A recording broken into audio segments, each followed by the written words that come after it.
O desembargador Denise, está consultando o desembargador Samuel e o desembargador Elcio, podemos dar as preferências dos dois processos do desembargador Elcio, que é o 4 e o 6.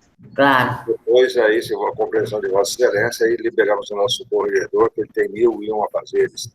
Com certeza. Enquanto isso, eu vou abrindo o SAJ aqui, que eu abri logo a Câmara e vou abrir o SAJ agora. Tá bom? Tá bem. Mas aprova aí a ata, tá, desembargador? Tá, positivo.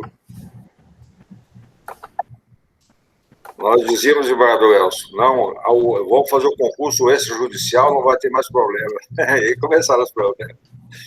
O extrajudicial dá trabalho.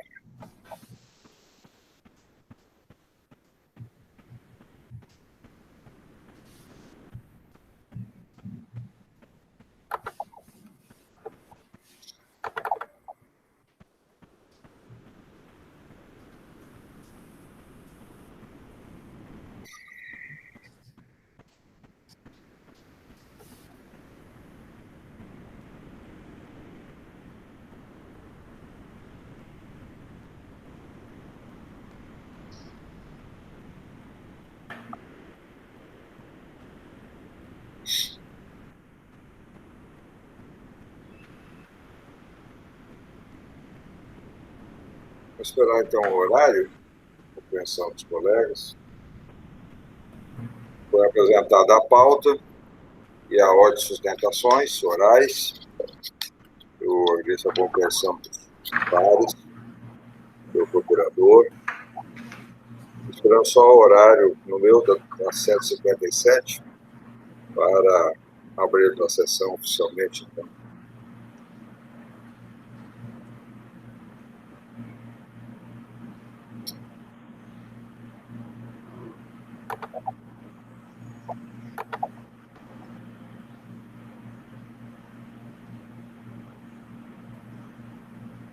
Eu quero iniciar por número 6 ou número 4, desembargador Elcio? Está sem microfone, excelência. Pode ser o número 4, presidente, à vontade. Número 4, positivo. Só vou abrir aqui.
É uma água assim.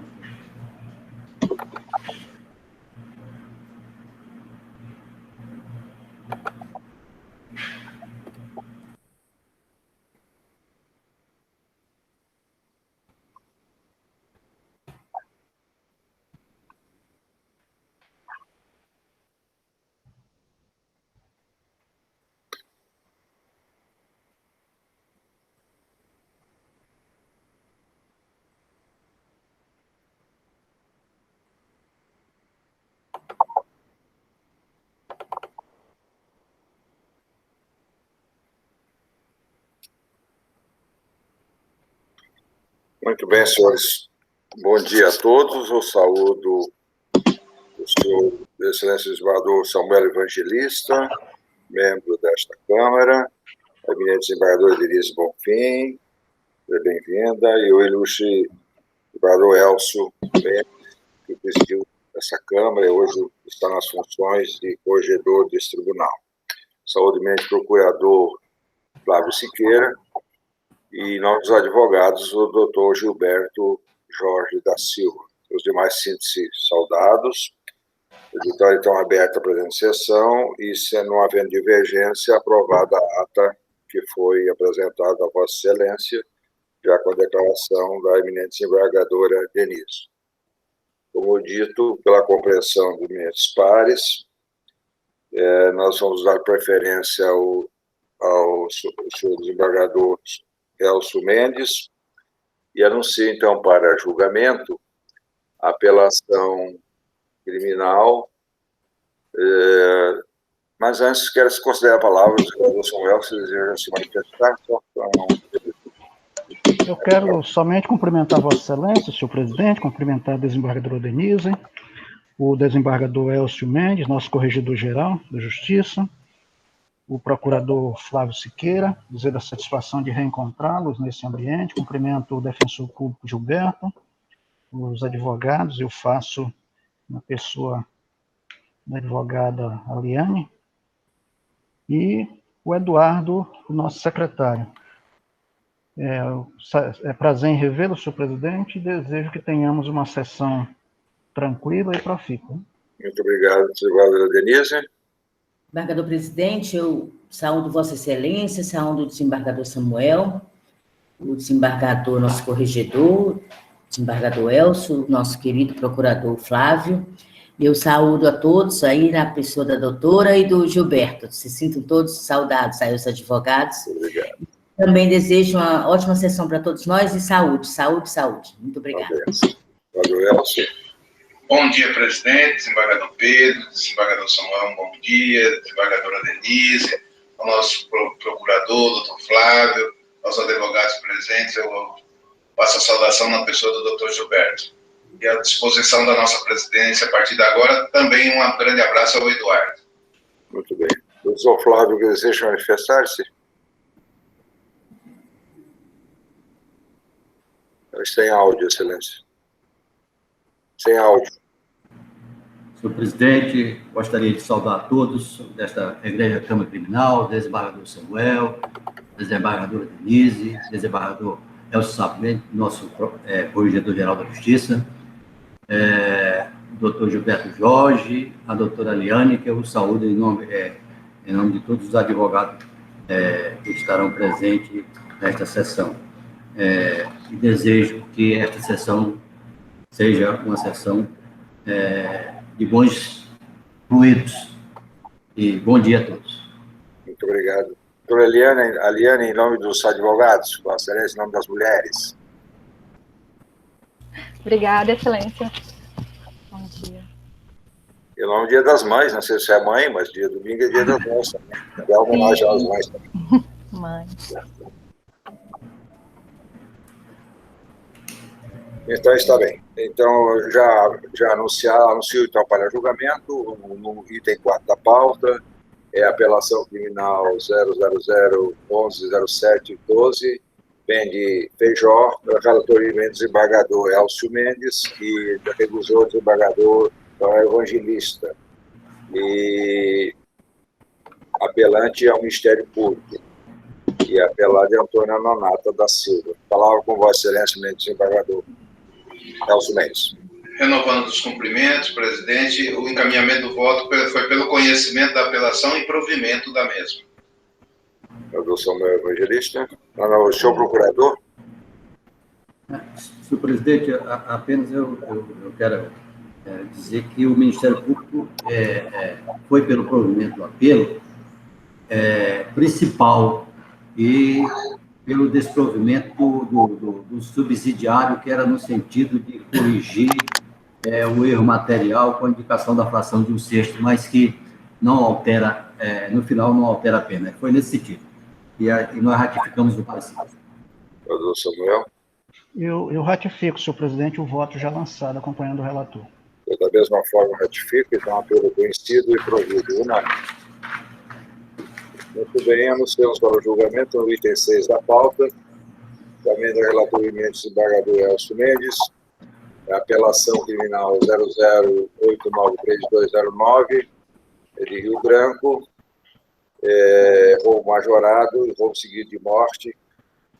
A palavra com Vossa Excelência, desembargador Elcio Mendes. Os apelos conhecidos e desprovidos de forma bem sintética, presidente. O voto está disponível. Senhor procurador Flávio Siqueira. Foi nesse sentido parecido do Ministério Público também, senhor presidente. Desembargador Samuel Evangelista. Também nesse eu ratifico o voto já lançado e acompanho o relator. No caminho, também sigo o relator, apenas então conhecidos e desprovidos ou não. Muito obrigado, desembargador Elcio, com a palavra, Vossa Excelência. Eu que agradeço a oportunidade de poder compartilhar desse início da sessão com os desembargadores Pedro, desembargador Samuel, desembargadora Denise, procurador Flávio Siqueira e os advogados que integram este ambiente. Um grande abraço a todos e tenham um excelente dia. Muito obrigado, foi um grande aprendizado com Vossa Excelência, a presidência, participar. Bom dia, desembargador. Bom dia. Bom dia, Elcio. Muito bem, obrigado, desembargador Denise, pela compreensão. Então, anuncio para julgamento o item 1 da pauta, o advogado doutor Gilberto Jorge, o relator desembargador Samuel Evangelista, é o 3359 de 2009, uma apelação, do qual eu sou o revisor. A palavra, eminente relator. Senhor presidente, eu torno a cumprimentá-lo e agora também a desembargadora Denise, procurador Flávio e todos os demais presentes.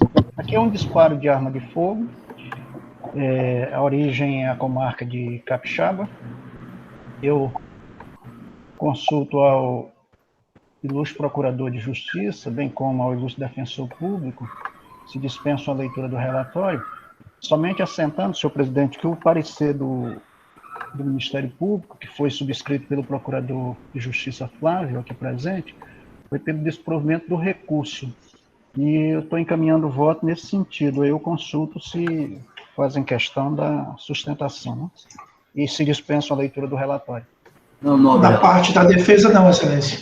E do Ministério Público também. Nesse sentido, foi o parecer da nossa lavra, pelo desprovimento do apelo. Nesse sentido. Então, meu voto, senhor presidente, é nesse sentido para negar provimento ao recurso, mantendo a sentença. Procurador Denise. Eu já votei, renovo as saudações a todos. Eu votei já, desembargador presidente, acompanhando o eminente relator. Então, recurso desprovido, unânime. Anuncio para julgamento, senhores, o número 2 da pauta, também da relatoria do desembargador Samuel Evangelista. Ok, concede a palavra. Aqui, senhor presidente, é um roubo com causa de aumento de pena, dado o emprego de arma de fogo, e eu consulto ao ilustre procurador, e bem como ao ilustre defensor público, se dispensam a leitura do relatório. Sim, excelência. Sim, senhor relator. Concedo a palavra, eminente procurador, então, essa nova ordem. Não, é a defesa, eu me atrapalho tudo. É o procurador. É o procurador. Doutor Flávio. Sim, o Ministério Público ratifica o parecer, no sentido de denegação aliás, de desprovimento do apelo, posto que restou cabalmente provado a prática delitiva por parte do apelante, razão porque é nesse sentido do desprovimento do apelo. Doutor Gilberto. Excelentíssimo senhor presidente desta Câmara Criminal, doutor Pedro Ranzi, excelentíssimo senhor relator, desembargador Samuel Evangelista, excelentíssima desembargadora Denise Bonfim, excelentíssimo senhor procurador de justiça, doutor Flávio Siqueira, os demais colegas advogados aqui, a quem eu cumprimento na pessoa do doutor Marcos Paulo, senhores eventuais, em especial o Eduardo, que nos disponibiliza os mecanismos para nos fazermos presentes aqui todas as quintas-feiras. Bem, excelências, na espécie, trata-se de um recurso de apelação oriundo lá da comarca de Bujari. E a defesa, ela interpôs recurso de apelação em favor de Lucas Lima dos Santos. O Lucas Lima dos Santos foi denunciado pela prática de crime de roubo duplamente majorado, com a incidência das majorantes relativas ao concurso de pessoas e ao uso de arma de fogo, bem como ainda também pela prática do crime de corrupção de menores, lá do artigo 244-B, em razão de segundo a denúncia, um menor, quando da prática dos fatos, tê-los acompanhado ali no evento praticado em face da vítima. É oportuno ressaltar que a denúncia narra que o fato ocorreu lá no dia 3 de janeiro de 2020, lá no Comercial Barbosa, de propriedade da vítima Derval de Oliveira Barbosa, lá na comarca de Bujari. E na oportunidade, os indivíduos que praticaram o roubo, né, chegaram ao local, abordaram a vítima, o senhor Derval, subtraíram os objetos descritos na denúncia e se evadiram ali do local. O fato ocorreu dia 3 de janeiro. E aí a defesa faz ênfase aqui essa questão da cronologia dos fatos, porque, no seu entender, tem uma importância fundamental para que isso possa, ao final, levar à absolvição do ora apelante Lucas. Dia 3, os fatos ocorreram. Dia 6, a vítima Derval vai até a delegacia. Lá, quando solicitada na delegacia, são disponibilizadas várias fotografias de pessoas que comumente praticam crimes ali na região e de outras pessoas mais. Entretanto, a vítima não reconheceu ninguém como sendo ali as pessoas que a assaltaram. Posteriormente, a vítima volta à delegacia de Bujari, mais precisamente no dia 14/2, e lhe são apresentadas novas fotografias e ela aponta a pessoa de Anderson e Juvenilson como sendo 2 dos 3 indivíduos que lhe assaltaram. Em momento algum, faz referência à pessoa de Lucas. É importante ressaltar esse detalhe. No entanto, com o passar dos dias, a própria vítima resolve fazer um trabalho de investigação paralela, através de pessoas que trabalham, segundo as suas próprias palavras, no serviço reservado da polícia. Ele começou a fazer uma investigação. E, segundo ele, narra no seu depoimento em sede judicial, 6 pessoas... Existe essa apelação? Acho que você não está equivocado, desembargador relator. É Lucas? Não. É apelação, eu acho que houve a apelação é a 204/15, viu, desembargador Pedro? Pois é, exatamente isso. A outra, a 204/15. 204/15, é o item 2 da pauta. É o item 2 da pauta, sim. Mas fala em Lucas. É o Lucas. Lucas Lima dos Santos. Vamos lá. Sim, pois bem. Então, ele, vítima, resolve fazer uma investigação paralela através, segundo suas palavras, de alguns integrantes do serviço reservado da Polícia Militar. E daí, segundo ele, descobre que, na verdade, eram 6 pessoas envolvidas e não 3, como narrado na denúncia, sendo que uma delas, inclusive, tinha o nome de João, que indicou a pessoa de Lucas como tendo participado do evento. E aí, o que acontece? No dia 14 de março, o Lucas, quando da sua estada em Bujari, até porque ele não morava em Bujari propriamente dito, ele residia em uma fazenda e aos finais de semana ia para Bujari. Ele, quando de sua estada em Bujari, passa na frente do comércio da vítima, a vítima passa a encará-lo, e ele, descontente com aquela reação da vítima, que começou a encará-lo de forma assintosa, perguntou o que ocorria naquele instante, tendo tido uma breve discussão com a vítima. Uma breve discussão entre o Lucas e a vítima, o senhor Derval Barbosa, que investigava ele próprio quem efetivamente praticou o assalto contra a sua pessoa, além dos outros 2 que ele já tinha contado. Ocorre que, após esse fato, essa discussão, no dia 14, no dia 16 de março, a vítima vai até a delegacia e aponta o Lucas, com quem ele tinha discutido no sábado, como tendo sido uma das pessoas que lhe assaltou essa vez.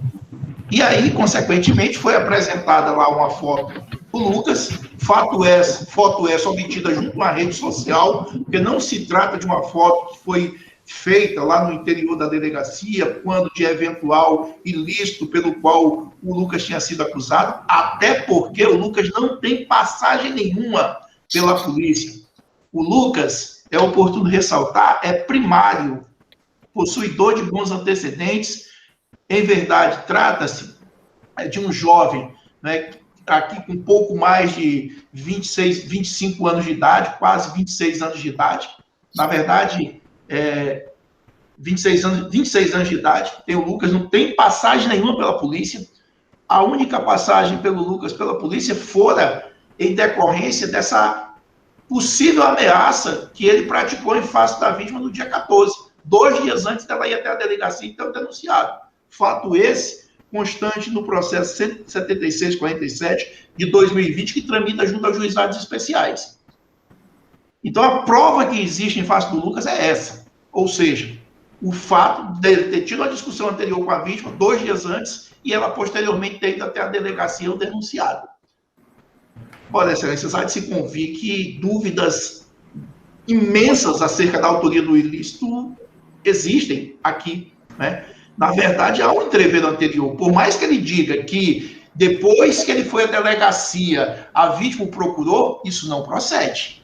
Em verdade, o fato, a discussão ocorreu dia 14 e ele foi até a delegacia indicar o Lucas dia 16. Então, cai por terra a versão aventada pela vítima quando do seu depoimento em sede judicial. É certo que houve um entreveiro anterior, principalmente em decorrência da própria vítima ter iniciado a investigação por conta própria e passado a suspeitar de toda pessoa que passava na frente do comércio dela. Ora, nós estamos aqui todas as quintas-feiras e podemos observar que nos dias atuais, infelizmente, uma pessoa com 26 anos de idade, ela já tem diversas outras passagens pelo mundo do crime.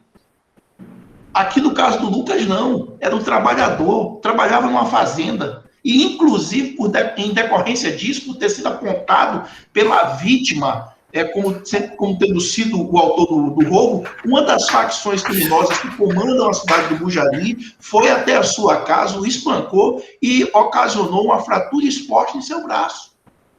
E mais, o obrigou que saísse da localidade. Sendo que, posteriormente, a facção autorizou o seu retorno, inclusive apontou para a mulher dele quem é que tinha praticado o ilícito. Então, na verdade, não existem provas. A defesa esmiuçou detalhadamente o processo, fez uma análise detalhada de tudo aquilo que consta no processo, desde a fase inquisitorial. Até porque, excelências, ao ter contato com os autos, eu me surpreendi com a pena que foi aplicada ao Lucas. 15 anos de reclusão pela prática de um crime de roubo duplamente majorado. Pessoa primária, possuidora de bons antecedentes, né? E com mais 1 ano da pena relativa ao crime de corrupção de menores, sua pena restou em 16 anos de reclusão. Então, foi a primeira coisa que surpreendeu a defesa, a pena que foi aplicada. Pessoa primária, possuidora de bons antecedentes, que passa ali na frente de um local onde a pessoa reside, toda razão para a vítima. Foi assaltada, né, foi vítima de violência, mas em contrapartida ela não pode estar achando que toda pessoa que passa na frente do comércio dela pode ser uma das pessoas que a assaltou. E mais ainda, discutindo com as pessoas, colocando em risco a vida dela e a vida dos outros. Então a defesa entende ser suficiente a prova produzida nos autos para fins de ensejar a condenação do ora apelante Lucas. E mais, não admitida essa tese que pugna pela absolvição do apelante em razão da insuficiência de provas, é oportuno ressaltar o seguinte: dos depoimentos prestados em sede judicial, verifica-se a seguinte questão. A vítima, ela, quando foi ouvida, não foi procedido ao reconhecimento do apelante Lucas. Os senhores podem verificar na audiência de videoconferência constante nos autos, que o juiz colocou as fotografias, tanto do Lucas quanto do Anderson, que também era acusado, e disse textualmente: é esse o Lucas? É essa a pessoa que ele assaltou? Ora, há de se convir que o artigo 226 do Código de Processo Penal ele é expresso. Quando houver necessidade de fazer esse reconhecimento de pessoa, proceder-se-á pela seguinte forma: a pessoa que tiver de fazer o reconhecimento será convidada a descrever a pessoa que deva ser reconhecida. Em momento algum, o juiz de primeiro grau faz alusão a atender ao disposto no artigo 226. E mais, a pessoa cujo reconhecimento se pretender será colocada, se possível, ao lado de outros que com ela tiveram qualquer semelhança, convidando-se quem tiver de fazer o reconhecimento a apontá-la. Se quer o juiz, pelo menos, disse: quem é esse? Não, o juiz disse: é esse o Lucas? Ou seja, já disse: é esse. E ele disse sozinho na foto. Sozinho. Ou seja, não houve reconhecimento pessoal, excelência. Por mais que se diga que a atual situação que nós vivenciamos é uma situação uma situação complexa em razão da dificuldade da realização de audiências presenciais, há de se convir que a audiência de videoconferência ela também tem que estar de acordo com o que a legislação dispõe. Se não é possível se fazer o reconhecimento pessoal, que pelo menos se coloquem diversas fotos ali ao lado daquela da pessoa do acusado, para que a vítima aponte quem é a pessoa que a assaltou. Se os senhores, e certamente sei que tiveram tempo de verificar os autos, sei que verificaram os autos e viram que lá, quando do interrogatório da vítima, no que concerne ao reconhecimento do acusado, esse se deu de forma totalmente contrária à legislação, totalmente diversa daquilo que prevê o artigo 226, vão comungar com o entendimento aqui externado pela defesa. Situação absurda. Ou seja, aponta-se lá uma pessoa numa fotografia, coloca-se na tela e diz, é esse aqui? Ora, a vítima naturalmente está ali disposta, até pelo próprio evento em si, até por uma questão de sugestibilidade, a apontar a pessoa do acusado. E mais, é oportuno ressaltar que tanto é confusa a questão concernente a esse processo, que se verifica que ele foi intimado por 2 vezes para prestar depoimento e se negou a prestar depoimento. Somente com muito esforço do Ministério Público que ele conseguiu prestar depoimento lá na 3ª oportunidade. Porque estava ciente daquilo que fizeram em face da pessoa do Lucas. É um jovem, 26 anos de idade, sem passagem nenhuma. Não ouvi, Excelência. 2 minutos. Estou concluindo. Portanto, não há aqui que se falar, né, em manter a condenação do ora apelante, pelo contrário, as provas são insuficientes, não foi atendido aquilo que prevê o artigo 226 do Código de Processo Penal quanto ao reconhecimento de pessoas e coisas, e aqui a defesa faz alusão a um fato importante ainda, que é a questão relativa à necessidade desse reconhecimento ter que atender o disposto no artigo 226. Não se pode condenar alguém pura e simplesmente pela existência de reconhecimento fotográfico.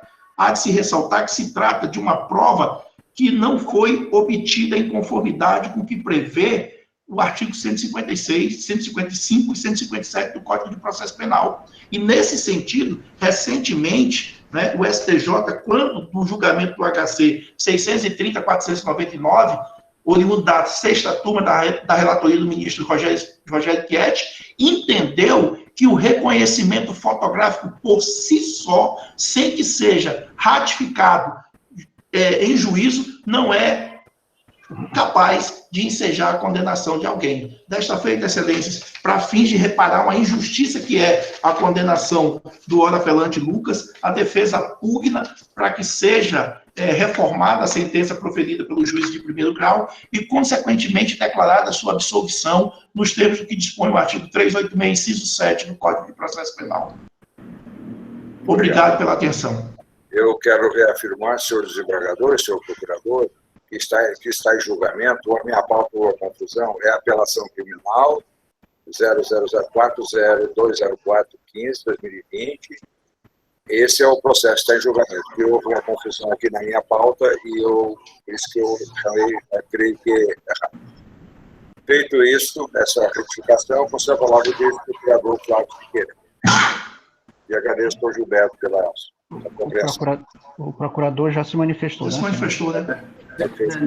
Nessa nova sistemática, senhor presidente, o Ministério Público já falou, portanto,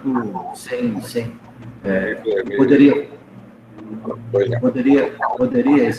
senhor presidente, diante de todos os argumentos tecidos pelo doutor Gilberto Jorge aí, de fazer alguns comentários, mas como a nova sistemática não permite eu adivinhar o que o requerente, e aí o contraditório aí está todo investido, o requerente disse, ou pediu, eu vou ratificar as manifestações do Ministério Público que já foram analisadas nos autos do processo e bem lançadas, nesse sentido.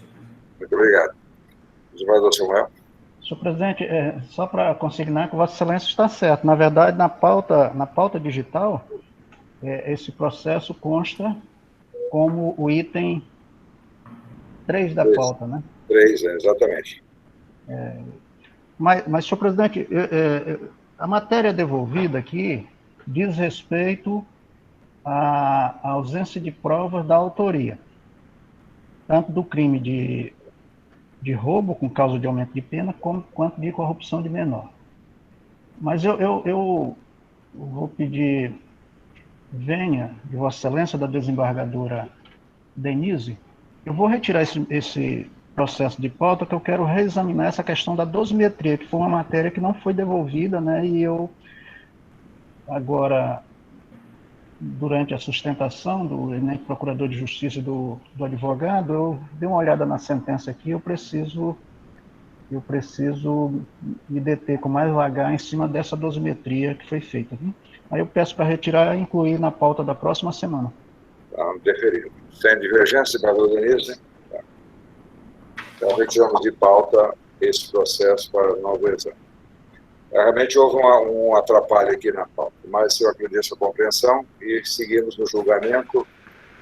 O item 9 da pauta, seguindo aqui a sustentação, que é um HC 152881, e a relatoria desembargador Samuel Evangelista, advogado Toclamar Feitosa, que é o seu relator. Bom dia a todos, Excelência. Bom dia. Bom dia. Eu trarei, doutor Gilberto, na próxima quinta-feira. Na próxima sessão. Bom dia, doutor Gilberto. Bom dia, sem problemas. Até mais. Aqui, senhor presidente, crimes de receptação e associação criminosa, oriundo da comarca de Feijó. Eu consulto ao ilustre advogado se dispensa a leitura do relatório, bem como o eminente procurador de justiça. Dispensa. Sem problema. Então, a palavra para o senhor procurador. Senhor presidente, saudações renovadas a essa Corte de Justiça, ao ilustre doutor Ribamar, a quem saúdo todos os advogados presentes nessa corte que vem fazer sustentação. Eu quero inicialmente deixar registrado aqui, com o devido respeito, essa mudança de procedimento. Quero deixar registrado, porque é o seguinte, a gente é surpreendido, como foi acontecer já há pouco, com novos pedidos que são feitos, independente daquele que foi formulado por escrito. Nós acabamos de ver, tanto é que o eminente desembargador Samuel Evangelista retirou o processo de pauta para julgamento anterior, em razão de que foi suscitada uma situação que muito bem o Ministério poderia ter se manifestado, se o contraditório que eu aprendi há 40 anos, porque eu estou fazendo 40 anos de profissão, fosse, de fato, o contraditório que sempre foi. Mas, de fato, mudou e nós temos que respeitar as decisões da Corte de Justiça.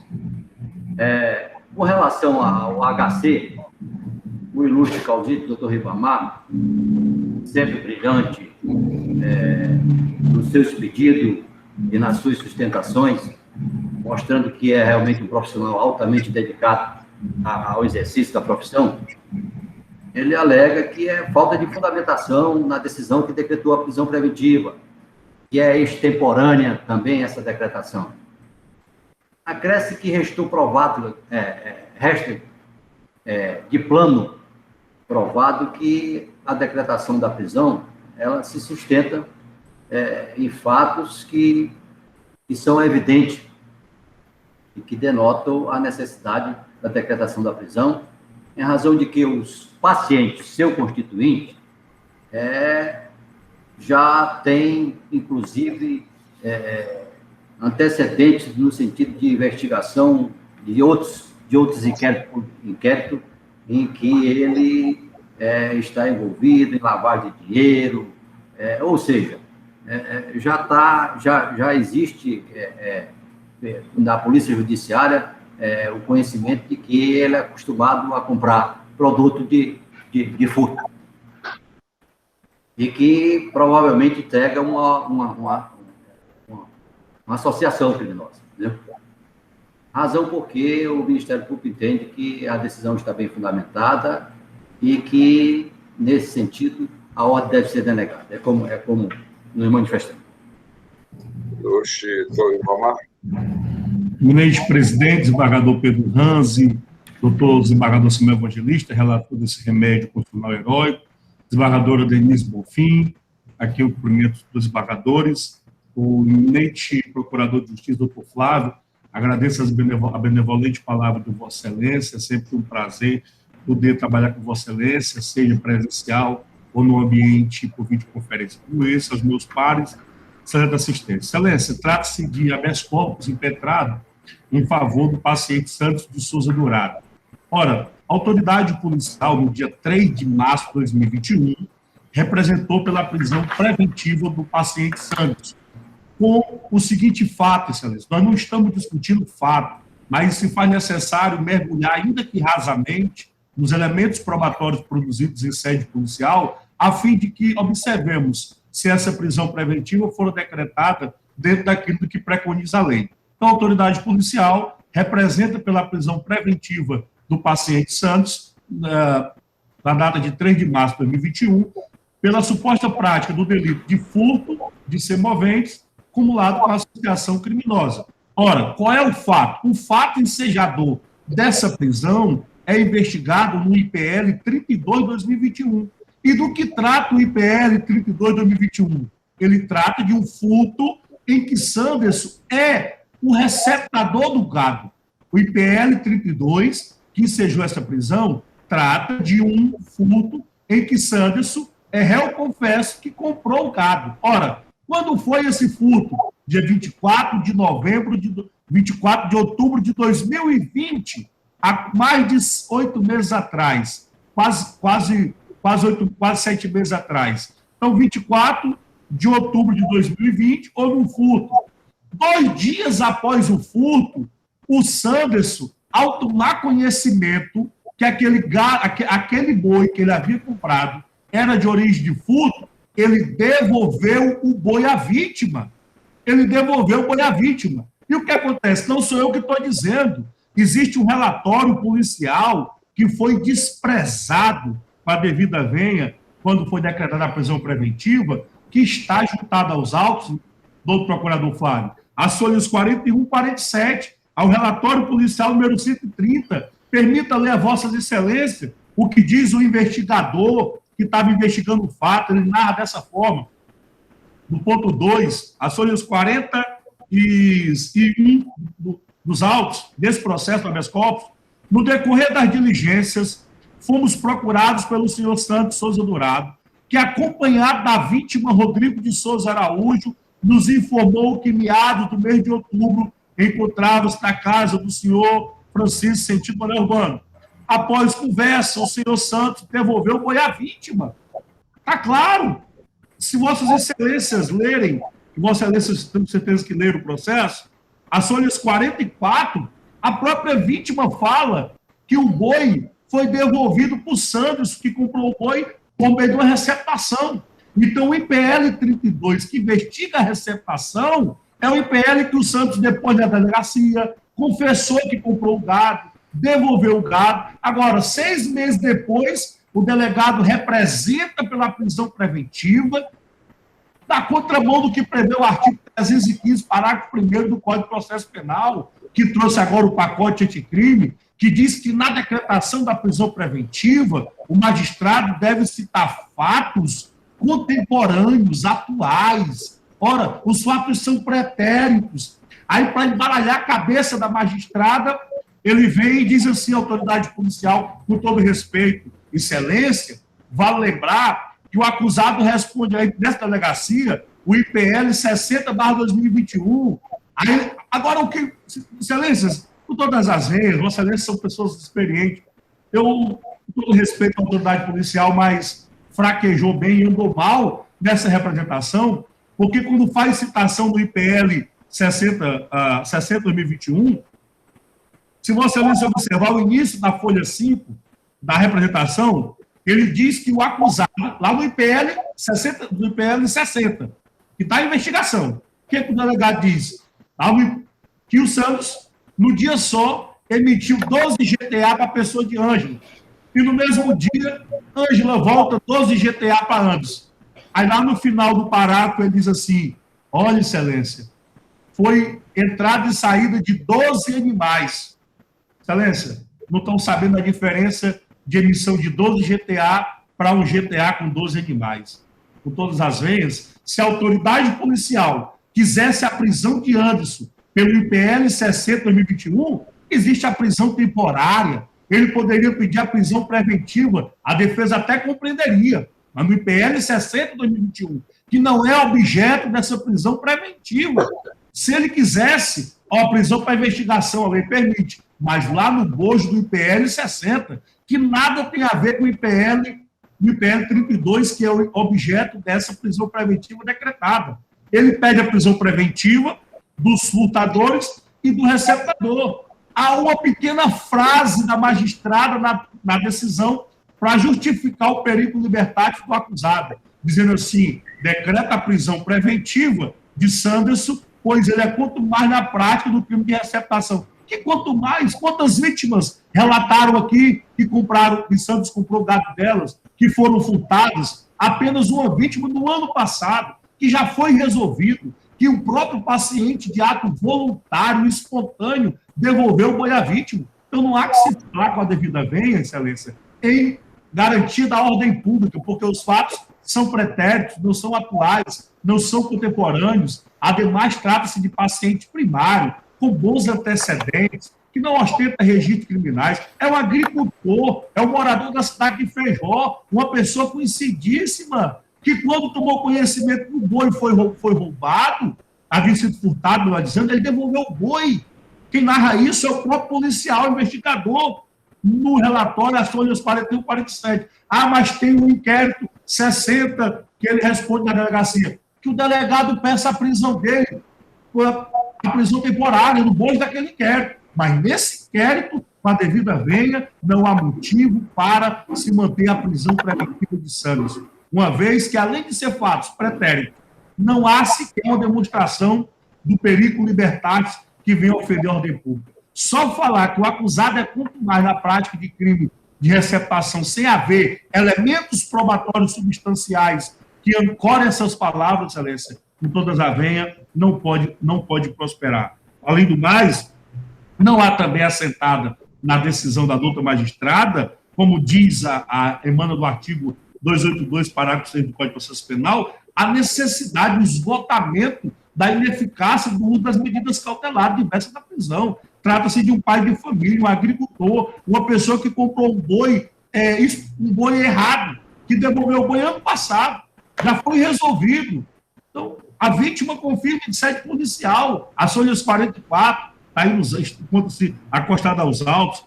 Então, excelência, a prisão do Santos, nesse inquérito, IPL 32, ela não resta sobejamente demonstrada e também é desnecessária, fazendo sim que Vossa Excelência possa aplicar o uso das medidas cautelares diversas da prisão, até porque o Santos também compareceu em sede policial na data de 3 de novembro do ano passado, confessou que devolveu o boi e que comprou enganado, e que o processo seja instruído.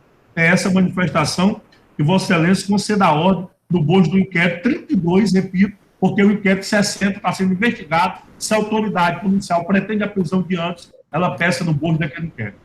Obrigado. Muito obrigado. Desembargador Samuel.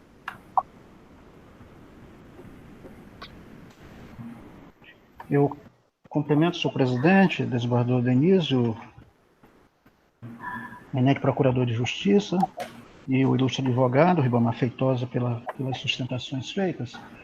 Na verdade, aqui, eu, quando comecei a elaborar esse voto, eu estava tendente a conceder parcialmente a ordem. Ocorre que, num exame mais apurado, eu fui verificar que a prisão foi decretada com duas finalidades, né? Garantir a ordem pública e assegurar a aplicação da lei penal. Ora, são dois os crimes imputados ao paciente. Isso aqui ainda está em fase de inquérito, viu? O inquérito não foi concluído, exatamente porque ele não foi ainda localizado. É o crime do artigo 180, o desembargador Pedro conhece bem essa matéria, que trata-se aqui do abigeato com receptação. Então, é o crime do 180 e o crime do 288, que é a associação criminosa, associarem-se duas ou mais pessoas para praticarem crimes. Então, aonde está o requisito da garantia da ordem pública? No inquérito, na representação feita, a juíza se apegou no que disse um dos indiciados. Ele diz assim: o Sanderson tinha total consciência de que o animal era furtado. Declara que o Sanderson costuma comprar animais de Thales e de outros furtadores, que são dois os acusados de furto, Wesley e o Thales, e de outros furtadores, sabendo o Sanderson que os animais os bois são produtos de furto. Depois o Jarles diz que o Sanderson sabia que o animal era furtado, pois o valor venal do mercado é maior, aproximadamente uns R$3.000. Que inicialmente eles iriam vender o boi para Marco Aurélio, vulgo Limão, mas Sanderson apareceu na frente para comprar o animal. Então a juíza se apegou exatamente nisso aqui, de que ele é contumaz, de que ele está associado com os furtadores para fazer a receptação. E aqui está presente, sim, a garantia da ordem pública. E onde está o requisito de medida securatória da aplicação da lei penal? Basta verificar que essa decisão ela foi proferida no mês de março e até hoje ele não foi localizado. Então, eu estou assentando, senhor presidente, que a contemporaneidade existe, sim, porque para o crime de associação eles continuam associados para cometer crimes, né? Existe o requisito da garantia da ordem pública, posto que ele é contumaz em fazer isso, e como medida securatória da aplicação da lei penal, porque até o momento ele sequer foi localizado para que esse inquérito fosse concluído. Então, eu estou assentando aqui a presença dos pressupostos e bem como entendo presente os requisitos. Encaminho o voto no sentido de denegar a ordem, senhor presidente. Por favor. Denise? Desembargador presidente, outro dia um advogado me falou que ele não gosta muito desses votos, assim, acompanha o relator, uma coisa muito mecânica. Só que é o seguinte, o que eu vou falar? O advogado disse para mim: a senhora vê se a senhora não dá aqueles votos lá que a senhora dá, não, acompanhando o relator, porque é uma coisa muito mecânica aqui, parece que a senhora nem viu nada. Aí eu fiquei pensando, o que eu posso acrescentar mais do que o relator falou com a devida vênia, doutor nobre doutor Ribamar, e aí eu não tenho por que estar, como dizer aqui, falando mais do que o relator falou, porque ele está falando que eu estudei o processo, enfim, então eu acompanho o relator e digo que, para o nobre advogado, que, embora eu acompanhe o relator, eu estudei o processo, e é isso, viu?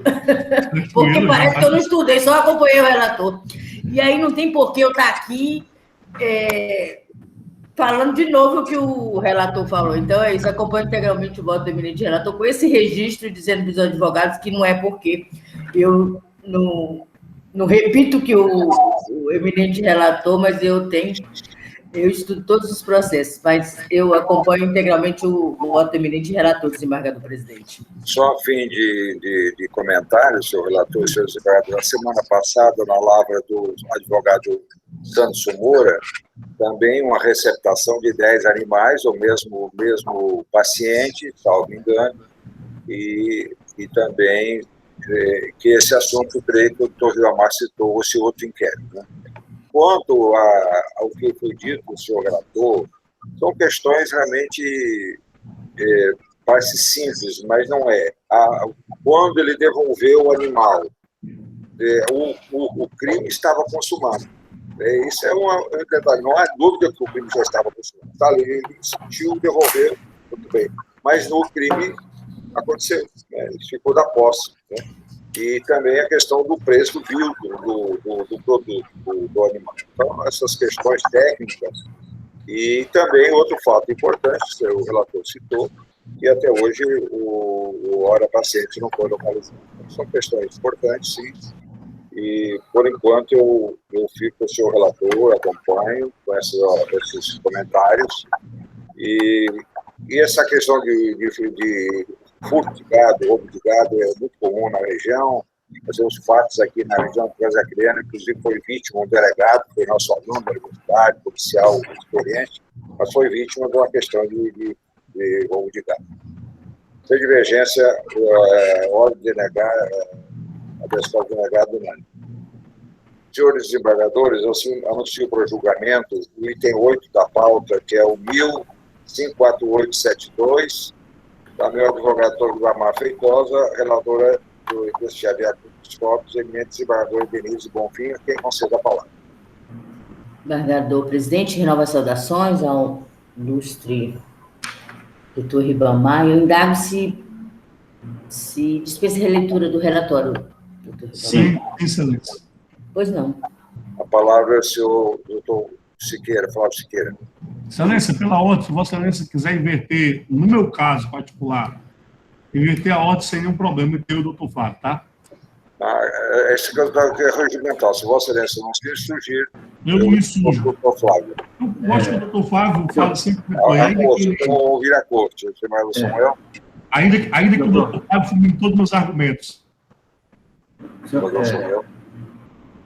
Senhor presidente, essa é uma matéria que Vossa Excelência sabe, desembargadora Denise sabe, que houve divergência no âmbito do pleno, mas todos me conhecem e sabem que eu gosto muito de cumprir regimento, né? Então, já que é regimental, eu voto, manifesto no sentido que seja cumprido o regimento. Doutor Denise?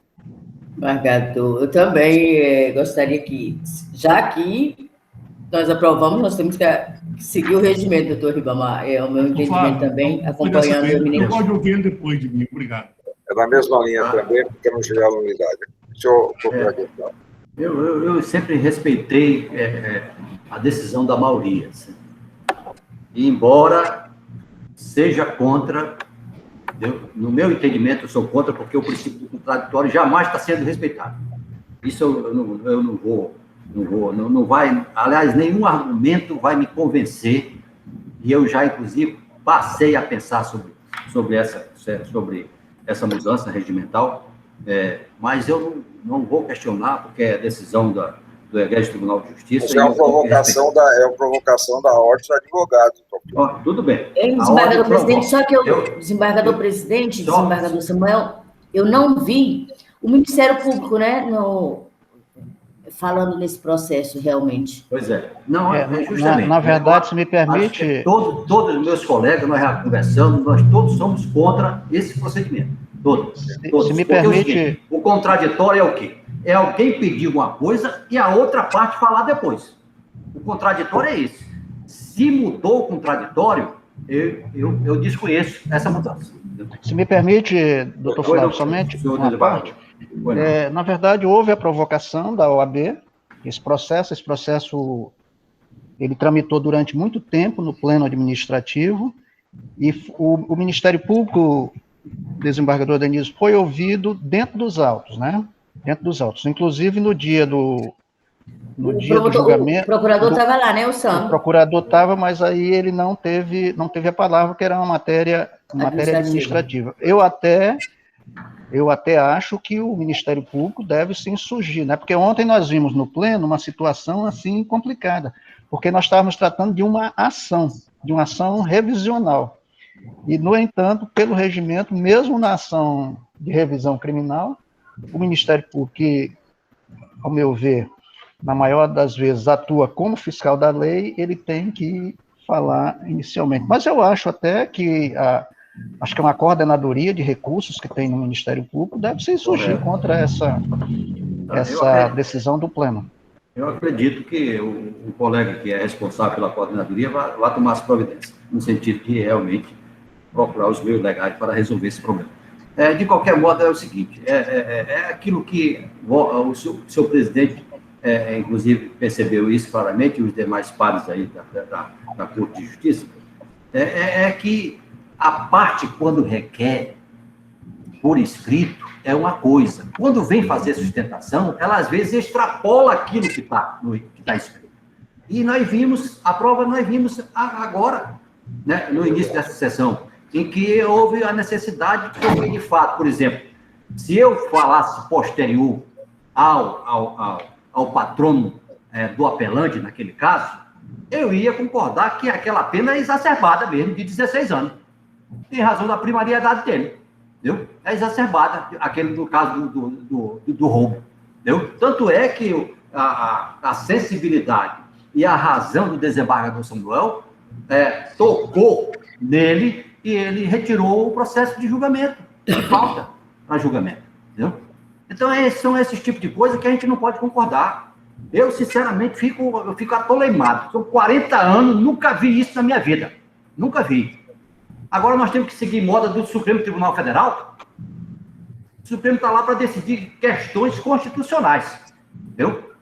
De procedimentos, aqui de procedimento é o Poder Legislativo que tem que dizer os procedimentos.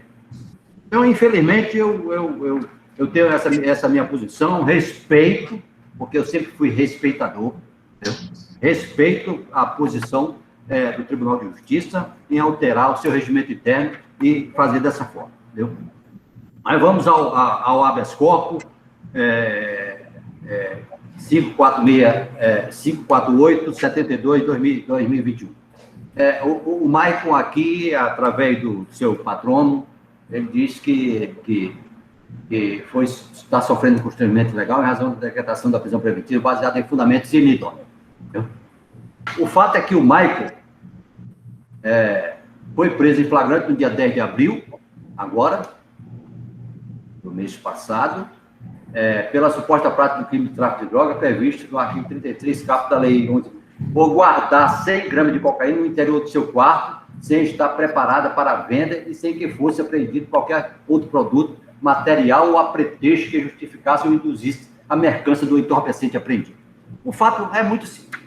Eu sei que o doutor Ribamar, com sua inteligência, com sua excelente argumentação, vai florear a coisa aí. Entendeu? Vai florear. Mas o fato é simples. Vai florear. A coisa é simples. Ele foi preso com 100 gramas porque guardava essa droga para um menor que é traficante.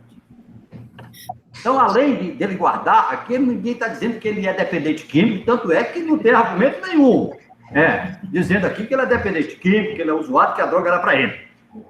E que não foi encontrado lá papel isso filme, que não foi encontrado nada para embalagem, para essas coisas, para provar que ele é traficante. Acontece que só o fato de guardar, Vossa Excelência, doutor Ribamar, sabe perfeitamente disso, entendeu? Ele está ajudando, é traficante, está lá no verbo do tipo do artigo 33, está lá. É um dos verbos, daqueles vários verbos, entendeu? Que imputam o tráfico de droga, ele está aí lá em guardar. Infelizmente, está lá em guardar. E aí, o que agrava mais a situação do Michael é o fato de ele estar guardando para menor. Ainda mais isso, entendeu? Que agrava a situação dele, o que vai levar o quê? Corrupção de menor, né? Além disso, vai levar a corrupção de menor, né? Entendeu? Na imputação. De qualquer forma, eu tenho que a decisão está bem fundamentada e razão porque, ratificando o parecer. Porque o normal seria eu dizer aqui, em razão desse novo procedimento, porque eu não sei os argumentos que ele vai utilizar, a outra parte, ou seja, a requerente, entendeu? Eu dizer, eu ratifico o parecer do Ministério Público, e na maioria das vezes vou fazer isso, entendeu? Vou fazer isso, entendeu? Porque não dá. Eu não posso argumentar contrário, se eu sou a outra parte, se eu não sei o que quem requer está dizendo, ou o que quer. Eu não posso, de forma nenhuma. Portanto, eu vou ratificar o parecer do Ministério Público no sentido da denegação da ordem, nesse sentido. Meu estimado doutor Ribamar. Excelência, eu renovo os cumprimentos da Vossa Excelência, dizer que eu sou um fã do doutor Flávio Siqueira, por essa forma destemida, intrépida, que ele sempre usa a palavra. E, Excelência, ao contrário do que diz Vossa Excelência, cumprimento aqui a desembargadora Denise, relatora desse habeas corpus, a defesa do doutor Flávio não é aquela florinha, porque as flores trazem vida para a alma, as flores trazem luz, entendimento. Mas o juiz já começa a dizer, doutor desembargadora, dizendo assim, me estranhou nessa decisão do desembargador Samuel, o juiz dizendo, vislumbro que é caso de decretação de prisão preventiva. Todas as vezes, a primeira é decretação, seria conversão. Agora, o juiz só pode falar isso, segundo a lei, após esgotar todas as medidas cautelares e dizer que elas são ineficazes por caso. Que as medidas cautelares do 282, parágrafo 2º, elas são ineficazes por caso. Ora, o Michael praticou sim o delito. Ele confessou, tanto que a polícia chegou na casa dele, ele disse, eu tenho uma droga, ele pegou e entregou a droga. Ele chegou e disse, está aqui, eu tenho uma droga, ele entregou a droga, a polícia foi na casa dele. Ele disse, eu guardo a droga, entregou 105 gramas de droga para a polícia. Agora, o juiz, ao decretar a prisão preventiva, com todo o respeito que eu tenho ao magistrado da minha comarca da Natal, ele diz que a decretação da prisão se funda na gravidade do delito. A gravidade do delito por si só, ainda que seja concreta, ela não é fundamento idôneo para decretar uma prisão preventiva. Segundo, sobre a credibilidade do poder judiciário, com todas as vezes, é esse poder que nós tanto respeitamos e veneramos, mas a credibilidade do poder judiciário, a gravidade concreta do delito, a teor do HC 48.381 da quinta turma do STJ, ele não é fundamento idôneo para justificar a decretação da prisão preventiva de qualquer paciente. Ademais, o Michael é uma pessoa primária, é um jovem de 19 anos, não é um delinquente quanto mais, é uma pessoa inocente que eu digo na vida, excelência. É aquele menino bobão que guardou droga para outro. A maior prova é que o próprio promotor de justiça, doutor Flávio, doutor procurador, ao apresentar a denúncia, denunciou ele só pelo crime do artigo 33. A denúncia já está nos autos de origem. Ele foi denunciado apenas pela prática do artigo 33, pela prática do tráfico. Não tem corrupção de menor, não tem associação para o tráfico. É apenas o delito de tráfico de drogas. Nesse sentido, a defesa entende, o desembargador Denise Bonfim, que nenhum lugar da lei está dizendo o fulano praticou um dos grupos do artigo 33, ele não pode responder de verdade. Pode, a lei está dizendo, não é excessivo. As medidas cautelares, existe um monitoramento, o Michael é primário, pôs o antecedente, o próprio delegado de polícia não representou pela conversão. Quando o delegado encaminha o APF, ele já disse, excelência, eu requeiro a conversão da prisão flagrante preventiva. Ademais, excelência, o Michael, além da pequena quantidade de droga, as suas condições subjetivas favoráveis, no dia 9 de março de 2021 agora, no HC 649-762, na relatoria da ministra Laurita Vaz, contra o acordo dessa turma, a ministra deixou clara a jurisprudência. Quantidade não expressiva de entorpecente, réu primário, bons antecedentes, é constrangimento legal à prisão. Por quê? Porque as medidas cautelares por si só são suficientes. Esse rapaz não tem envolvimento com facção, não tem citação de nada. É uma pessoa que é um bobão, guardou uma droga para outro, cometeu um delito, ninguém está dizendo que ele cometeu um delito. Agora, estamos dizendo que, nesse momento, a decretação da prisão não é por demais exagerada. E sim seria suficiente, Vossa Excelência se entendam, na esteira da quinta e do STJ, pela a concessão de medidas cautelares, monitoramento eletrônico. É um jovem de 19 anos que cometeu um delito sem violência ou prática ou grave ameaça pessoal. Ademais, ao final da instrução processual, em sede de ser condenado, excelência, vai cumprir a pena do regime de gravoso diverso fechado, tornando a prisão preventiva inflição de pena. É porque ele é réu, confesso, tem minoridade relativa, e a pequena quantidade de droga. Então, nesse caso em particular, eu entendo, excelência, a defesa pública pela concessão da ordem de medidas cautelares. É essa para alcançar a Vossa Excelência. E dizer que eu não tenho nenhum problema, assim, Vossa Excelência falar depois de mim, por quê? Porque na manifestação do HC, o Ministério Público, como custulete, continua falando por último. Obrigado, Excelência. Obrigado, doutor Ribamar, doutora relatora. Doutor Ribamar, minhas cordiais saudações, mas eu estou vendo que o nobre procurador ele está com certa sapiência aí quando disse que o senhor floreia um pouco a coisa, hein? É verdade, né? É verdade, o senhor floreia um pouco a coisa. É assim, está nos autos, né, que teve essa denúncia anônima de que o paciente aí estava guardando droga para o menor. E se não está na denúncia, doutor Ribamar, pode ser que o Ministério Público adite, né? Correto. Adite para corrupção de menores também, a qualquer hora. E aí, o ilustre Ribamar, que é muito querido nosso, eu não vejo como, eu sinceramente, pode ser a droga ínfima, né? Como para os senhores para mim é muita droga, 154 gramas. Tudo que é droga para mim, seja 1 grama, para mim já eu acho nocivo demais. E eu vejo, doutor Ribamar, aqui, ao contrário do que o senhor falou, eu vejo que há sim a necessidade. Medida cautelar vai funcionar como? Medida cautelar com tornozeleira, ele vai continuar guardando. Com a tornozeleira, ele vai continuar guardando, hein? Essa droga, a tornozeleira não vai influenciar em nada ele continuar guardando a droga conforme ele mesmo confessou.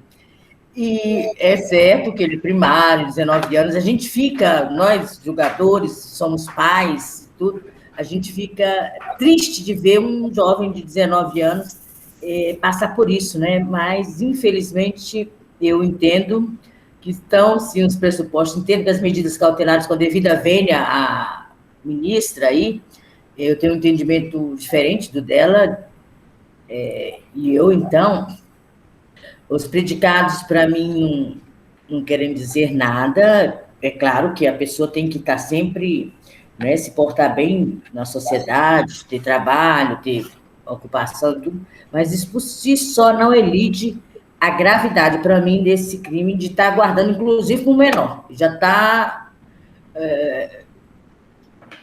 errado guardar, inclusive, ainda para menor. E é claro que o senhor vai me dizer, muitas vezes o menor já é mais corrompido que o maior, mas nem sempre. E é isso, eu não vejo...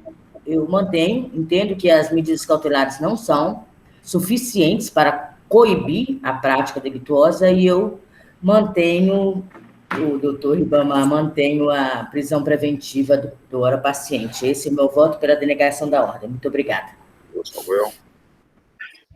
Eu cumprimento o advogado Ribamar Feitosa pela sustentação, também cumprimento o procurador Flávio, e eu quero dizer, doutor Flávio, que eu me filio o que diz o Código de Processo Civil. O Ministério Público, quando ele é fiscal da lei, ele se manifesta em último lugar.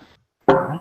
E era isso aqui, né, desembargador Pedro e desembargadora Denise, que sempre nós adotamos aqui no âmbito da Câmara Criminal. Sempre que nós tínhamos um recurso, e no Pleno também, sempre que nós tínhamos um recurso do Ministério Público, o Ministério Público fala em primeiro lugar, né, para que não haja surpresa para o advogado.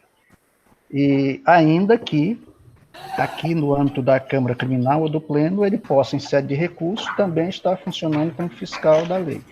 No entanto, isso é uma demanda da seccional local, da Ordem dos Advogados, e que encontra fundamento em decisões tanto do STJ quanto do Supremo Tribunal Federal, ainda que nesses dois tribunais o regimento não tenha sido alterado, né?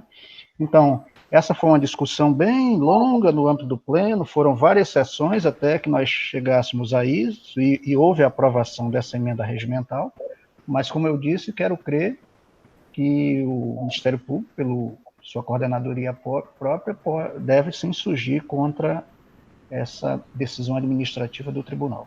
No mais, desembargadora Denise, só parabenizá-la pelo voto e a acompanho, viu? Embora eu tenha lido o processo, né? Que eu quero assentar que não tem nada mais angustiante, nós sabemos aqui, doutor Flávio e doutor Ribamar, do que no dia que antecede a sessão, principalmente no dia que antecede, aquela angústia nossa de estar, nossa, eu ainda não deu para eu examinar todos os processos que vão para a pauta de amanhã.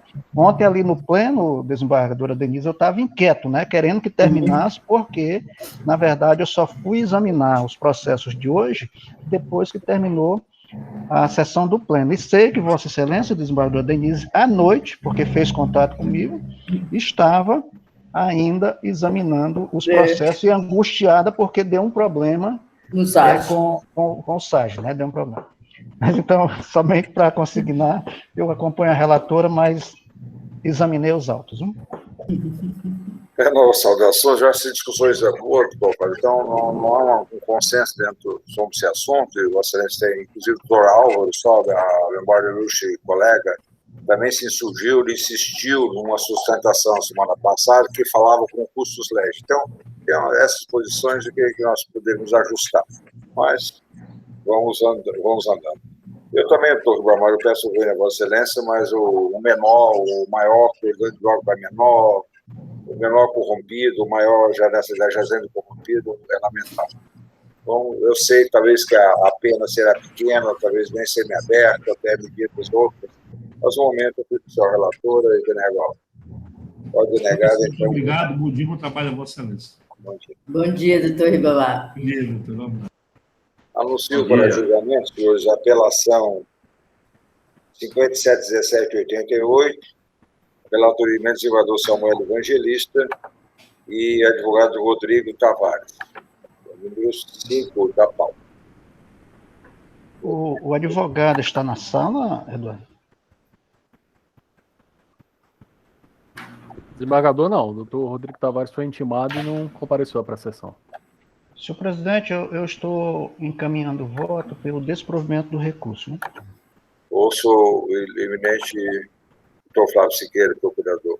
Eu vou ratificar o parecer que é da palavra do nobre professor e doutor Danilo Lovisaro, que não se poupa em escrever. Foram 55 laudas de parecer, entendeu?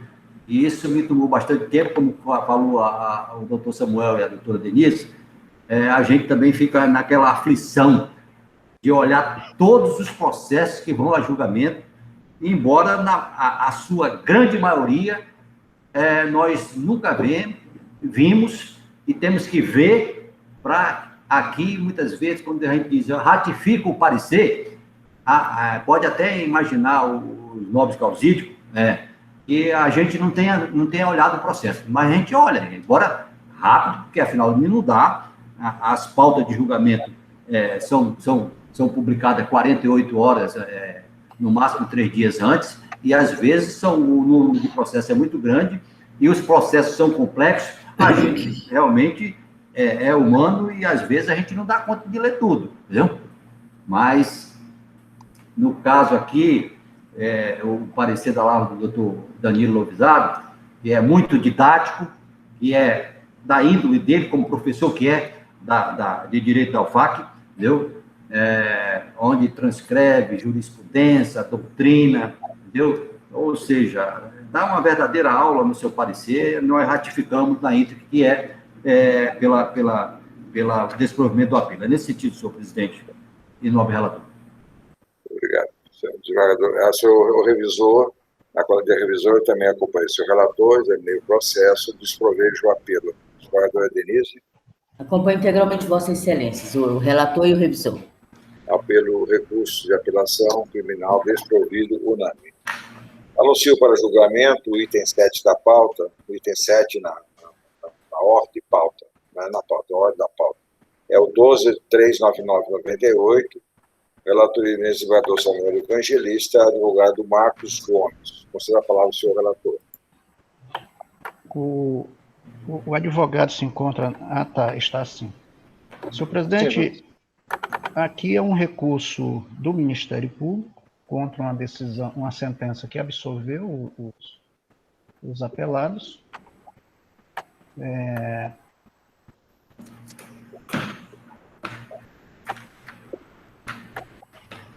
O meu encaminhamento de voto, senhor presidente, aqui, pelo desprovimento do recurso, eu consulto ao procurador e ao ilustre advogado se dispensam a leitura do relatório.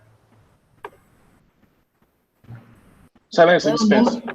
Qual é o número de desembargadores? O item 7. O item Ah, 7, obrigada. 12.399/98. Ok, obrigada.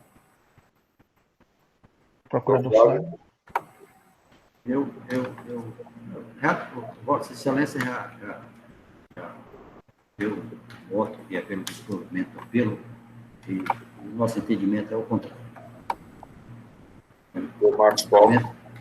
É o contrário, e peço vênia para acrescentar ao que já foi dito no parecer do Ministério Público, uma passagem, ainda faltam 2 votos, doutora Denise e doutor Pedro Alves, uma passagem de um livro escrito no século XVIII, pelo conde Pietro de Verri, e fala sobre, no seu livro, Observações sobre a Tortura. O que eu li nos autos aí me convenceu que o crime existiu e que a autoria restou provada. Razão porque eu quero acrescentar ao tudo que foi dito esse trecho que foi escrito no século XVIII, sobre a tortura. Diz o parágrafo 11 da obra desse conde, que foi um iluminista, junto com Beccaria, e da mesma época de René Descartes e outros, inclusive até de João Battista Vico, filósofo que é pouco lido e pouco conhecido, italiano também, que era contemporâneo seu, que fazia parte de um grupo de intelectuais que se rebelava contra aqueles procedimentos de tortura que vinha já da escuridão da Idade Média, que combatia. Ele diz assim: se a tortura é um meio lícito para descobrir a verdade. Esse é o parágrafo que ele fala. Aí ele diz: resta-me finalmente provar que, mesmo que a tortura fosse o meio para descobrir a verdade dos crimes, seria um meio intrinsecamente justo. Creio ser muito fácil demonstrá-lo. Começarei dizendo que as palavras suspeitas, indícios, semiprovas, provas semiplanas, quase provas e tais barbárias distinções e sutilezas jamais poderão mudar a natureza das coisas. O que podem é espalhar trevas e ofuscar os espíritos incautos. Mas deve-se sempre reduzir a questão a este ponto: ou o crime é certo, ou é apenas provável. Se o crime é certo, os tormentos são inúteis e a tortura é aplicada desnecessariamente, mesmo que constituísse um meio para desvendar a verdade. Já que entre nós o réu sabidamente culpado é condenado, ainda que não confesse o crime. Neste caso, portanto, a tortura seria uma injustiça, porque não é justo fazer um homem padecer desnecessariamente e padecimentos de maior gravidade. Se o crime, por outro lado, é apenas provável, qualquer que seja o termo com que os doutores diferenciam o grau de probabilidade, muito difícil de se medir, é evidente que será possível que o provável culpado seja de fato inocente. Então, é uma suprema injustiça que se expõe alguém que talvez seja inocente a maus tratos certos e a crudelíssimos tormentos, e submeter um homem inocente a tais suplícios e misérias é tanto mais injusto na medida em que se age com a própria força pública confiada aos juízes, que é a defesa do inocente contra os ultrajes. Pois entre o ser e o não ser, não há nenhum ponto intermediário.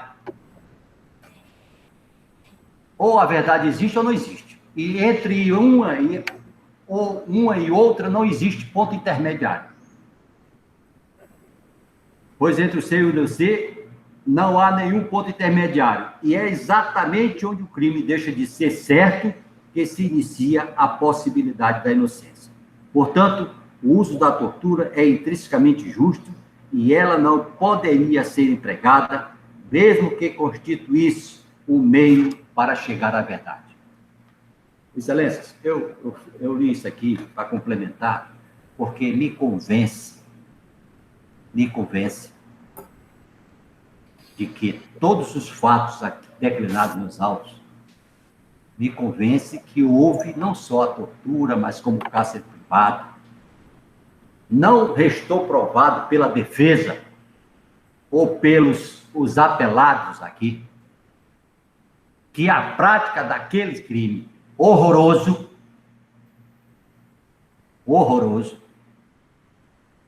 tenha sido feito por terceiros ou por outras pessoas. Resta evidente que o fato ocorreu, que as pessoas certas que estiveram lá naquela residência, na calada da noite, à madrugada, sem ordem judicial, que invadiram a residência, que levaram o menor de idade, que torturaram esse menor, que depois teve que ser submetido até cirurgia, não esteja evidenciada nos autos. Razão porque, sem muita delonga, mas tendo essas observações sobre a tortura de Pedro de Verre, indo para Vossas Excelências, é que o Ministério Público é no sentido de o apelo ser provido. É nesse sentido, senhor presidente. Doutor Marcos Paulo. Peço venha para fazer sustentação oral, tendo em vista que o procurador Dr. Flávio também o fez. Então, excelentíssimo senhor desembargador, presidente desta Colém da Câmara, Dr. Pedro Ranzi, excelentíssimo senhor relator, desembargador Samuel Evangelista, excelentíssima senhora desembargadora, doutora Denise Bonfim, ilustres representantes do Ministério Público, Dr. Flávio, ao qual saúdo e parabenizo pelas palavras. Também concordo com Vossa Excelência em relação a essa mudança. Eu acho que quem pede tem que, como é o caso aqui, né, o Ministério Público é o apelante, então nada mais justo que o Ministério Público fale primeiro. Então concordo com Vossa Excelência também. Né, muitas vezes a ordem dos advogados do Brasil, ela age, mas muitas vezes não age em nome de todos os advogados. Não são todos os advogados que entendem daquela forma. Então eu, como admirador do sistema processual, entendo que o contraditório nesse sentido ele tem que ser para ambas as partes. Colegas advogados aqui presentes, serventuários, de fato, excelências, trata-se de um crime, uma acusação de um crime grave, né? São 9 denunciados, 9 apelados, policiais civis, eram 10, porque o delegado também havia sido denunciado, mas conseguiu o trancamento da ação penal por meio de um habeas corpus nesta Colém da Câmara. Tentarei ser o mais objetivo possível, que é um processo muito complexo, é um processo de muitas audiências, de muitos promotores, porque foram 5, 6 promotores que participaram desse processo, e de muitas também, diga-se de passagem, contradições. Concordo com o doutor Flávio que quando ele fala sobre a questão da tortura e o ser e o não ser, mas e que, em tese, não haveria um intermédio entre ser e não ser. Mas nós sabemos, excelências, que dentro do sistema processual penal brasileiro, o intermédio é exatamente a dúvida. E a dúvida foi o que fez a magistrada de piso chegar à conclusão de que não existia outra medida senão a absolvição. Primeiro porque a própria vítima muda radicalmente o seu depoimento, muda radicalmente o que ela falou à época que foi ouvida pela corregedoria, testemunhas de acusação, e aí por isso nós tivemos 4 audiências nesse processo, porque as testemunhas não queriam ir depor. A própria vítima, a outra vítima, né, a madrasta do menor, também não comparecia, embora intimada. O fato é que, da análise dos autos, conteúdo das provas, não se demonstrou elementos robustos para que se chegue à autoria. Os réus, eles negam o envolvimento nos fatos. Testemunhas prestaram depoimentos contraditórios. A vítima trouxe inovações no processo com relatos que não tinham sido mencionados na fase inquisitorial. Vejam, são 9 acusados.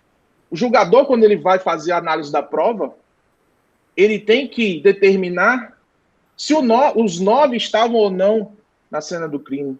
Se os 9 tiveram ou não participação dos fatos narrados na decisão, na denúncia. Qual a participação dos 9? Até para que você possa determinar a medida da culpabilidade em tese de cada um.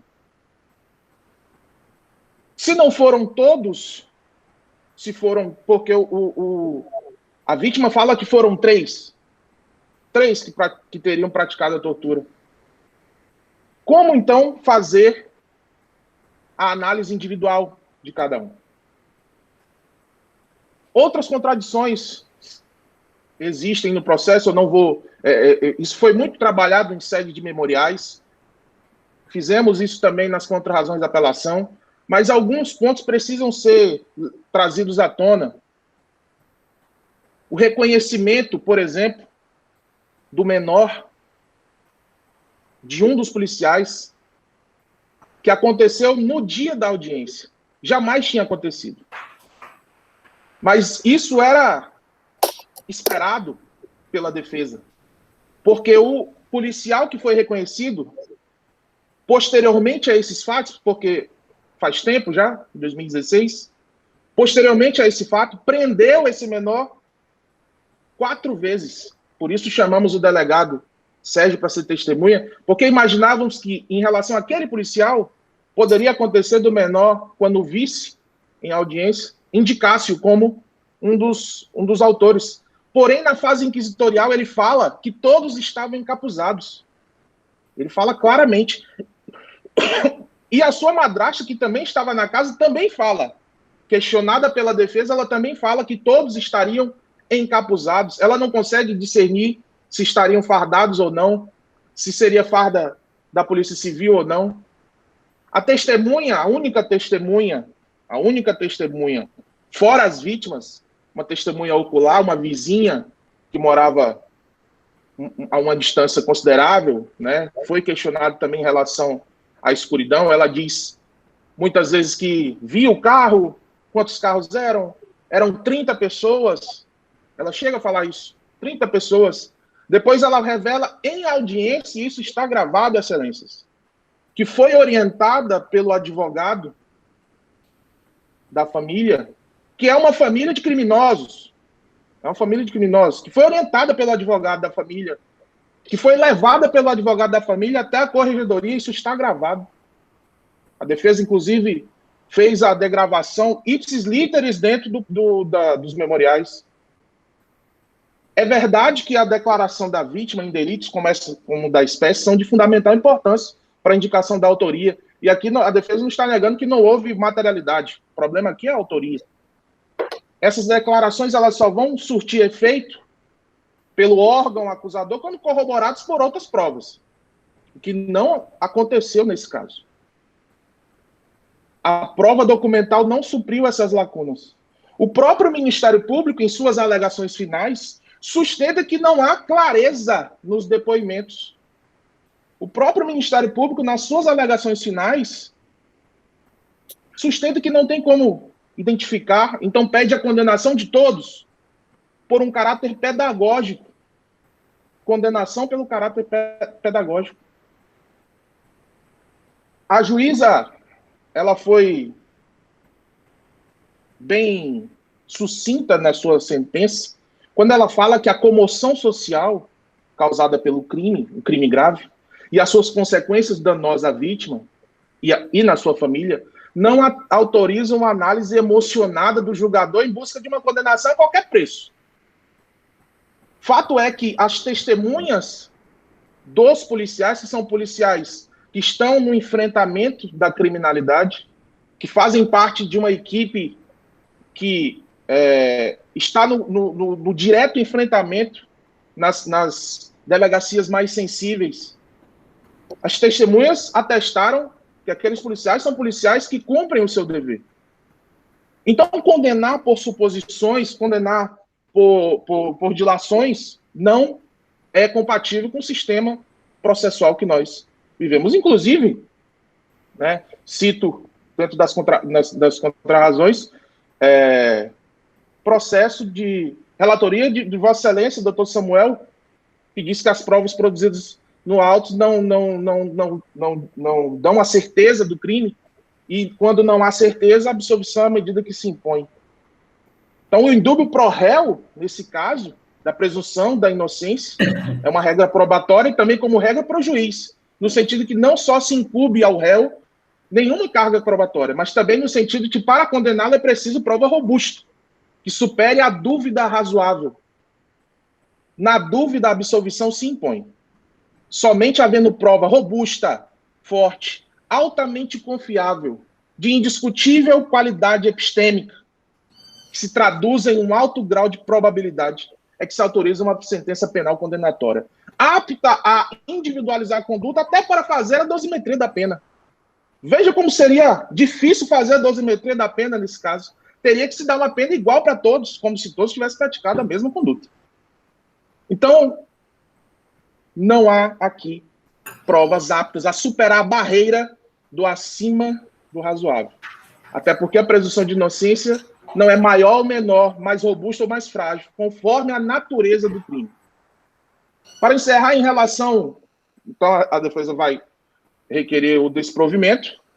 Em relação ao outro crime, né, de um único policial acusado de falsidade ideológica, também ficou amplamente provado que não houve o elemento subjetivo do tipo, né, o dolo, em relação a um documento. Isso aí também foi tratado em audiência de instrução e julgamento. Os próprios policiais, né, que tinham causado essa dúvida no ilustre membro do Ministério Público, também, lá na hora, já tinham falado que ele não teve intenção, que foi uma brincadeira, a mudança de uma data de um documento. Então, excelências, não tem como se debruçar aqui em sede de sustentação oral. É um processo complexo, que envolveu várias audiências, muitos promotores trabalharam, né, nesse processo, e entendemos que, na ausência de prova, é incabível qualquer condenação, motivo pela qual requer o desprovimento do apelo. É a manifestação. Muito obrigado. Senhor relator.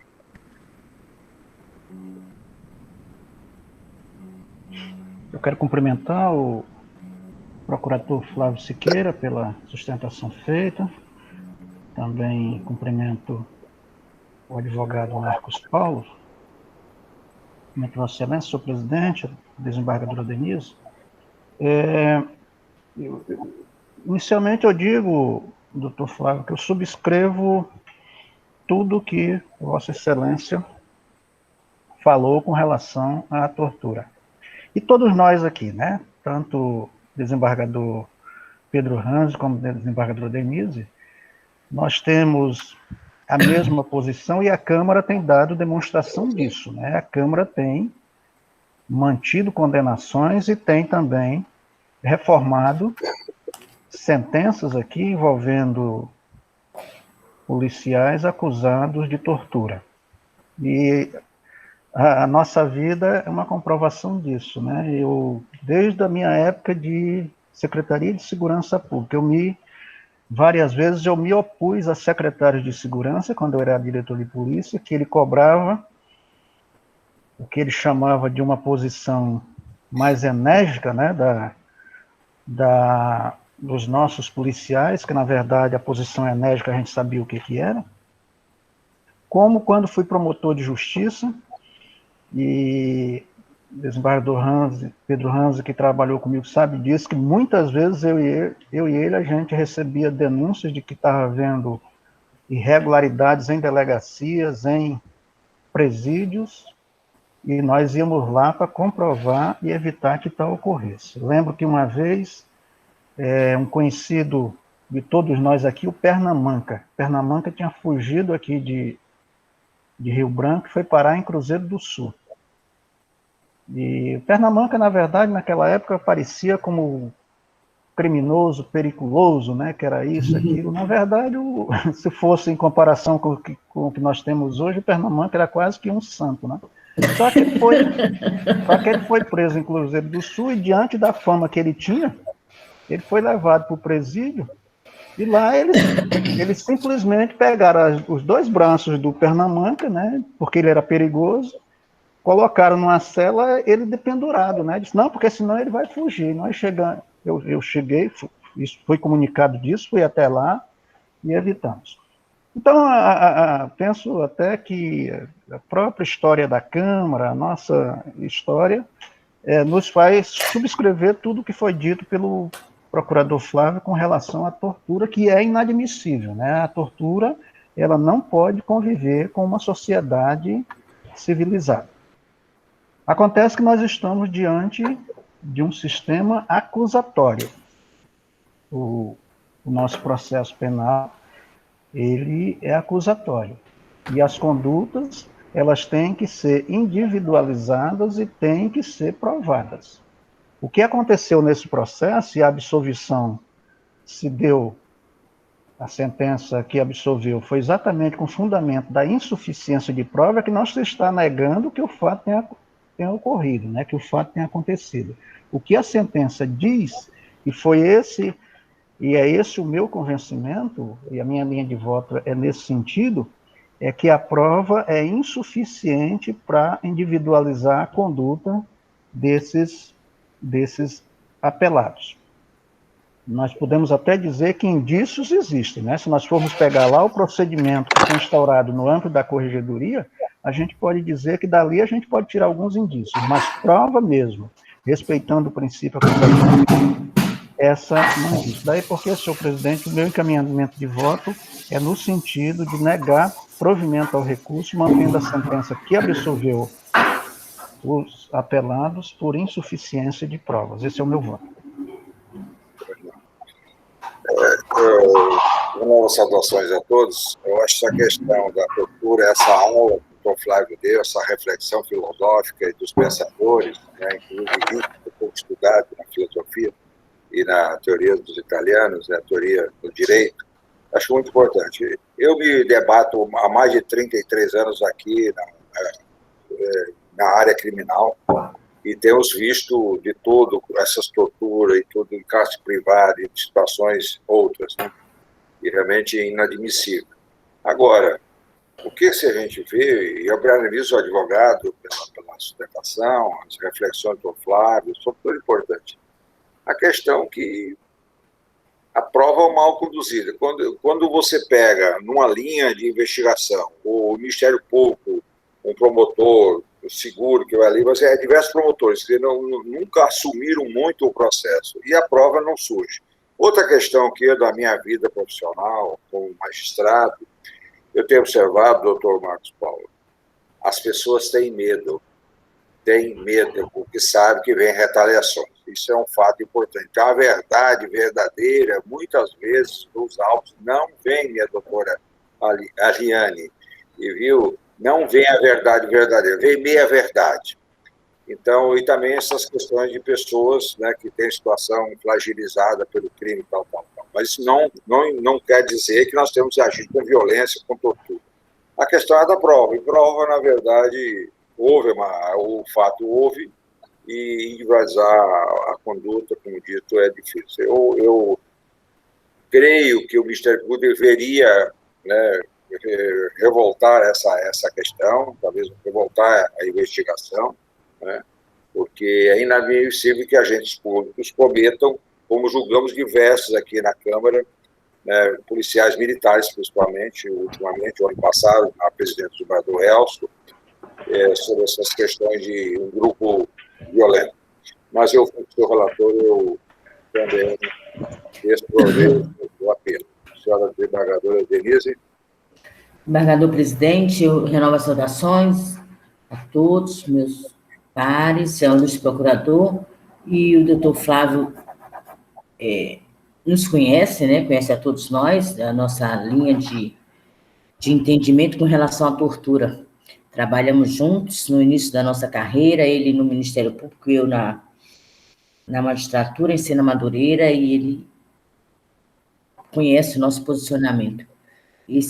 O que o senhor leu aí, eu concordo plenamente, como disse o desembargador Samuel, mas eu fui ver detalhadamente as provas, infelizmente, doutor Flávio, elas não me dão, como não deram certeza ao relator nem ao revisor, de que extremo de dúvidas de que essas pessoas que foram denunciadas foram aquelas que submeteram aquelas pessoas, a vítima, à tortura. E, em razão disso, nós já sabemos daquele brocárdio, né, indúbio pro réu.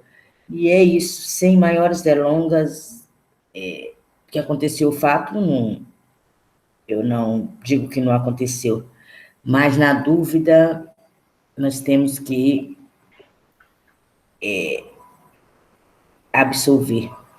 E é isso, eu acompanho integralmente o voto do eminente relator, parabenizando, porque detalhou no voto aí todas as incongruências de toda a instrução criminal, ora a vítima diz uma coisa, ora a vítima diz outra. Então, nós não temos essa certeza plena para uma condenação. Então, acompanho integralmente, parabenizando o voto do eminente relator, referendado pelo eminente revisor. É como voto. Muito obrigada. O recurso de apelação criminal desprovido do nome. Senhor desembargador, senhor advogado, senhor procurador, vou suspender por 3 minutinhos, que eu vou... Pois não. Uma questão pessoal, e certo. Aí voltamos. Peço compreensão dos senhores advogados. Suspendo por 3 minutinhos. Ok.